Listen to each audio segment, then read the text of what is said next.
A point moves rectilinearly in one direction. Figure shows the distances traversed by the point as a function of time t. Using the plot, find the average velocity of the plot during the time of motion. तो पहला question है आपका, find out average velocity during the time of motion. तो यहाँ पे देखो motion कहाँ तक हुआ है. तो इस पॉइंट के बाद आपका जो पास पोजीशन है वो आपका कांस्टेंट है. ये है आपका पोजीशन और ये है आपका टाइम. तो इस पॉइंट के बाद पोजीशन कांस्टेंट है तो इसका टाइम हो गया यहाँ पे ये 20 सेकेंड. ये 20 सेकेंड. तो टोटल टाइम हो गया आपका 20 सेकेंड. और जो डिस्टेंस है वो है आपका यहाँ पे 2.0, दैट इज 2 मीटर. तो टोटल डिस्टेंस हो गया 2 मीटर. तो average velocity it is v average is equal to total distance by total time. Total distance is 2, total time is 20, that is 1/10, 0.1 metre per second. Next question, the maximum velocity. Second question है आपका maximum velocity. तो velocity maximum तब होता है जब slope in x t curve is maximum.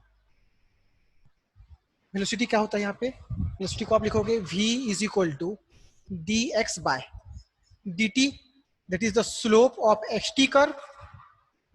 ये क्या slope of x t curve. तो जिस पॉइंट पे आपका स्लोप ज्यादा होगा वहां पे वेलोसिटी ही ज्यादा है.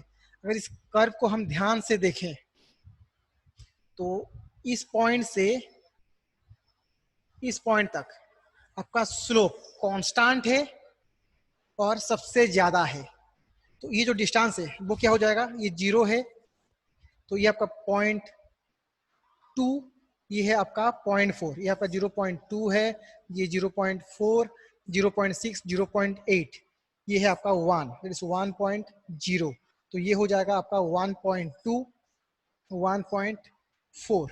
तो टोटल डिस्टेंस देखो, टोटल डिस्टेंस क्या होगा आपका 1.4 माइनस 0.4, 1.4 माइनस 0.4. तो ये टोटल डिस्टेंस, ये जो डिस्टेंस है वो है आपका 1 मीटर. और टाइम क्या होगा, ये 10 सेकेंड है, ये 12 है, ये 14, ये 16. तो टाइम है आपका यहां से यहां तक, ये हो गया आपका time. Time is 4 second. So maximum velocity, that is maximum velocity. ये हो जाएगा आपका डिस्टेंस, डिस्टेंस हो गया 1 metre divide by time is 4 second. तो 1/4 और इसको आप लिखोगे 0.25 metre per second. Then last question, the time of motion, time of moment, the time moment at which the instantaneous velocity is equal to the mean velocity average over the first t0 second. तो अब यहाँ पे देखो, अगर मुझे xt curve में किसी भी पॉइंट पे वेलोसिटी चाहिए तो मैं वहां पे क्या करूंगा, टेंजेंट ड्रॉ करूंगा. एक एग्जांपल देखो, यहाँ पे मान लो कि बॉडी कुछ इस तरीके से मूव हुआ है.